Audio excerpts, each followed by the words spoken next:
NatRefs Show, a weekly global podcast on sustainable cooling and heating technologies, brought to you by Sheco and supported by Teco. My name's Andrew Williams, and I'll be hosting today's show from Brussels, Belgium. I'm the European editor of Sheco's industry-leading websites R744.com, Hydrocarbons21.com, and Ammonia21.com. I'm also the editor of Accelerate Europe and Accelerate Australia and New Zealand magazines.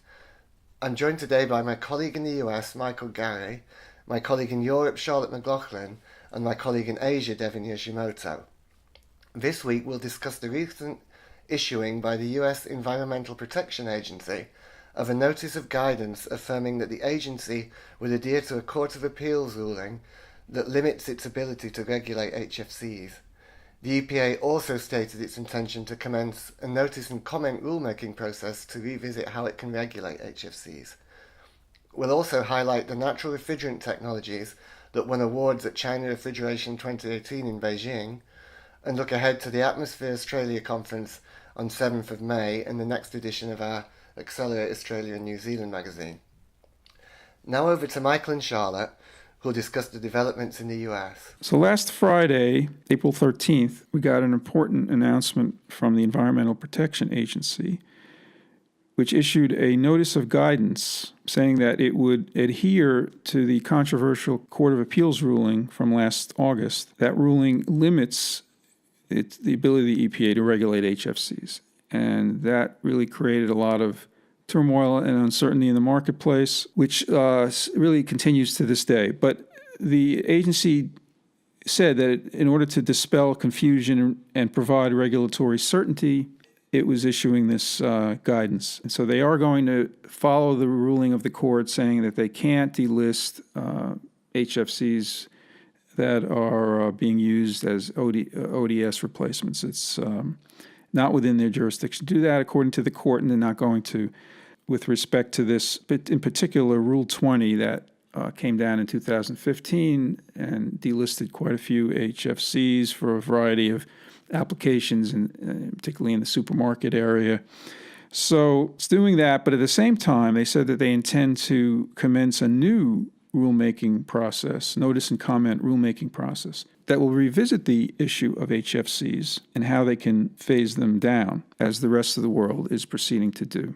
Michael, do we know how long this rulemaking process is going to take for the EPA to start regulating HFCs again? And does that mean that the way that they've been regulating HFCs will change in some ways? Or do you think they will directly import the rulings that they've made before? Well, they have to do something differently this time. And how long it will take is unclear. It's usually, drawn out process. It could take a year or so, but they did announce an initial stakeholder meeting on May 4th at the headquarters of the EPA in Washington, D.C., so they'll get the ball rolling at least then, hearing from stakeholders, getting input, feedback. They have, different approaches that the court is allowing them to pursue. They can use a different law than the one they originally used to regulate HFCs. For example, a law such as the Toxic Substances Control Act, they can invoke that as a justification for HFC regulation and delisting. There's another thing the court said they could do, which is retroactive disapproval, which is sort of a legal term of art that they can pursue to try and retroactively, apply the idea that HFCs are not acceptable substitutes under the SNAP rule, which is sort of what they did originally. So it's really unclear how that would work in practice, but that's another option. So there are different ways they can pursue it, but I guess the encouraging thing is that they do plan to pursue something. They're not just sitting pat with the ruling, and they're going back to the drawing board and trying again to take control of HFCs, which the rest of the world under the Kigali Amendment is, in the process of phasing down. So this would enable the EPA to do that. There's still a lot of other ways this can play out, which is to say the Senate can approve the Kigali Amendment.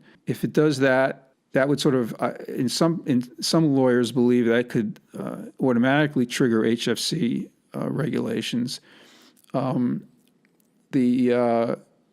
if it doesn't automatically trigger regulations, the Congress could pass a law specifically phasing down HFC regulations, which would simplify the entire matter and make it very clear. The EPA wouldn't have to, figure out some strategy to do it because the Congress would have authorized it. And in fact, we saw recently a bill was introduced in the Senate by a couple of senators, including Kennedy of Louisiana, to do that, in fact, to regulate HFCs. They did it in order to support the alternative refrigerants that are affected by this ruling, in particular the HFO manufacturers, but it would also help natural refrigerants as well.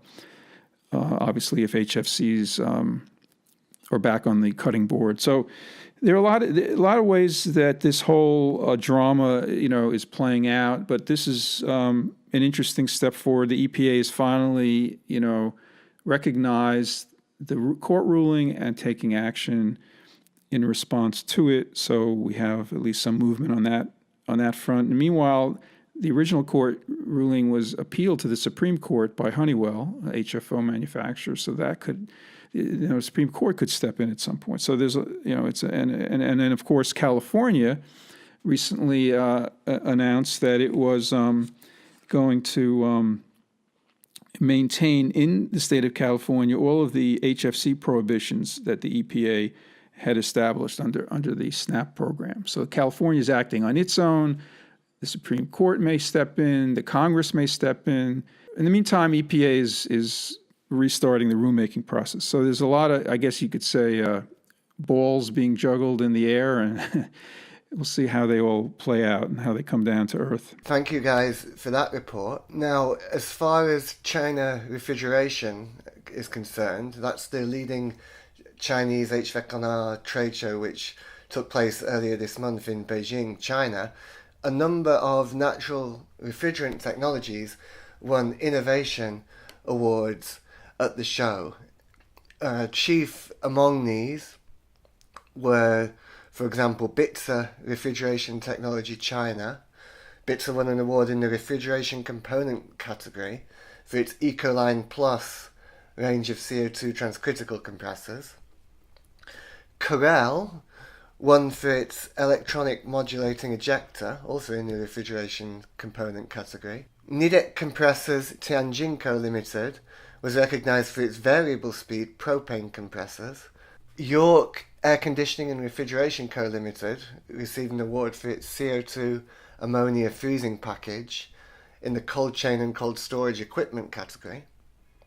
And Jinan Dasen Refrigeration Equipment Co. Limited won for its CO2 flow ice hot water combined supply unit in the energy utilization and other heat pump equipment category. So there's a bunch of companies there being recognized at China Refrigeration for their innovations with hydrocarbon, CO2 and ammonia technologies. Yeah, that's right, Andrew. And we were both there when we spoke to one of them. We spoke to Nidec, whose R290 compressor won the award. And she was telling us a little bit about the system and how it's going to be able to be used in the Chinese market, because the system is using a variable speed compressor, so it'll increase energy efficiency, and it's also custom fitted for the voltage that is being used in China. Was there anything else you remember from when we were speaking with Nidec about their variable speed compressor? Yes, I think one of the main advantages that Lily Lee, she's the Senior Director of Global Business Development and Marketing at Nidec, one of the main advantages that Lily wanted to get across was that the customer doesn't need to buy more products if they use this compressor to cover the different cooling capacities that they may need. The idea of it being dual frequency and variable speed is that the customer can use the same product to cover different cooling capacities. That's right, and she also mentioned that they're using these compressors a lot in light commercial refrigeration, so a lot of customers in China will be able to use it for freezers, display cases and that type of system in the supermarkets. So hopefully we'll see more uptake of R290 in the light commercial sector in China very soon. Exactly, and one crucial feature of the Innovation Award-winning solution here for this compressor is the controller. So the controller will serve the refrigeration system as well as the compressor itself. It's compatible in different world regions, and you can program the compression cycle but also get some operating data about the system more generally. And so it's the compressor in combination with this control which is combined were recognized with the Innovation Award. Great. Thanks, Andrew. So we were in China just a week or a week and a half ago, but now we're focused very much on what's happening in the Australian market. We have two very big things coming up very soon. This week, we're launching the very next issue of Accelerate Australia. This is the autumn edition. And I just want to highlight a couple of the key stories that are going to be coming up in this issue. One of them is on Scantech Refrigeration Technologies just completing their largest low-charge ammonia system that they've installed so far in Australia. This was commissioned in February of this year, and the system was done for a cold storage facility in Brisbane. And the key thing about this installation is that Scantech is continuing to innovate with low-charge ammonia systems, which means they're lowering or reducing the amount of ammonia used in the system while also maximizing energy efficiency. And this is key because one of the things that's being discussed within the community looking at low-charge ammonia systems around the world is that yes, you can reduce the amount of ammonia, but also sometimes you have to give up a little bit in terms of energy efficiency. So Scantech is continuing to innovate with this installation, and they're also showing that these systems are able to be used in a wide variety of applications, especially in terms of size. So this latest installation was done for a warehouse where the total refrigerated volume was 114,000 cubic meters. And one of the key figures that they've given to us, that they provided to us, was that since February up until this month, so for about 3 months, the system has been running. And Stefan Jensen, who is the managing director for Scantech, told us that they are currently seeing a yearly specific energy consumption value of 17.9 kilowatt hours per cubic meter. So this is a yearly average, and this is a very good number for them in terms of measuring energy consumption. So it's certainly interesting to hear about what Scantech are doing with low-charge ammonia in Australia, and exciting times for low-charge ammonia more generally, because we heard at Atmosphere China and at China Refrigeration that low-charge ammonia systems are beginning to make inroads into the Chinese market too. And readers of Accelerate America will be familiar with low-charge ammonia being used for cold storage quite widely in the US. So I think exciting times for this technology worldwide. Yeah, very exciting. If you remember at China Refrigeration, Nestle and another company called Shandong Meijia Group, who runs a food processing facility, both spoke about installing lower charge ammonia systems where there are combinations of ammonia and CO2, all with the goal of increasing energy efficiency and increasing safety.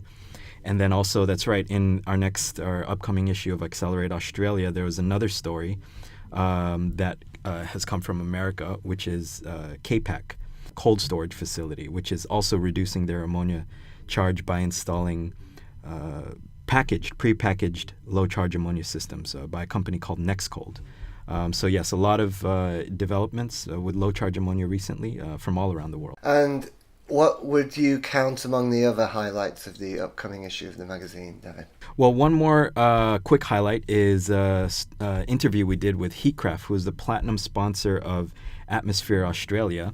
And we spoke with their marketing director, Roger Pecknick, who really kind of explained and detailed the reasons why Heatcraft is investing a lot into showing what they're doing with natural refrigerant technologies. And Roger basically explained that they really believe that natural refrigerant technologies have a lot of potential, especially in these upcoming years in the Australia market. Okay, yeah, so great. And readers who are interested to know more about how the market for natural refrigerants in Australia is developing should pick up a copy of the magazine at the Atmosphere Australia conference in Sydney on 7th of May, and the magazine will also be widely available at the ARBS trade show, which follows that week. So yeah, make sure to pick up the issue, because Roger talks a lot more about exactly what Heatcraft is doing, and one of the other things he talked about was the sale of their first transcritical CO2 system to a customer in Australia. So